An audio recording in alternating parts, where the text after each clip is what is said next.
David Cameron has told MPs he hasn't ruled out a Europe referendum, but he didn't say when it could happen or what the question might be. That didn't appease some of his backbenchers who queued up in the Commons to demand an in-out referendum. The Labour leader Ed Miliband accused Mr Cameron of playing hokey-cokey with his European policy. Our political editor Gary Gibbon reports.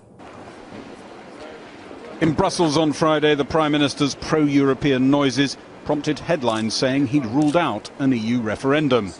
Once home, he was telling his party he thought such a referendum was seriously on the cards, just not yet.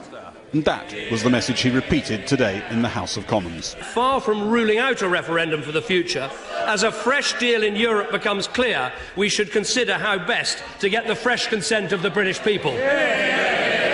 So, after a few days of prime ministerial interventions, what do we now know about Conservative policy on a Europe referendum? Do we know the rationale for one? The date? The question? Right now, we know none of those things, but there are an awful lot of Conservative MPs willing to fill in the gaps. Is it not time that we had a referendum in this Parliament, an in or out referendum? Legislate in this Parliament for a referendum in the next Parliament.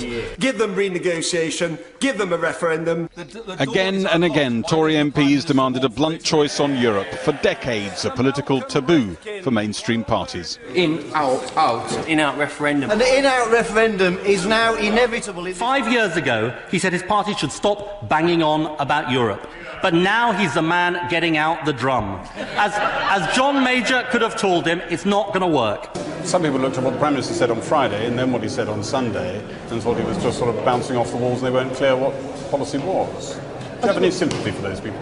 I think the Prime Minister is listening to the sense in the mood of the Parliamentary Party and the Conservative Party. And sounds like he's under pressure. Most importantly, the mood in the country. And I think with all the broken promises on referendums before by the last government, by the cast-iron guarantee that we couldn't deliver because Labour ratified the Lisbon Treaty, I think he recognises now that our credibility hinges upon delivering a clear promise, a binding promise of a referendum to the British people. The day started with the former Defence Secretary Liam Fox saying he thought leaving the EU might be a good idea. For my own part, life outside the EU holds no terrors.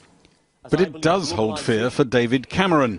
The question is whether events and party pressure are driving him into a policy that could make it possible.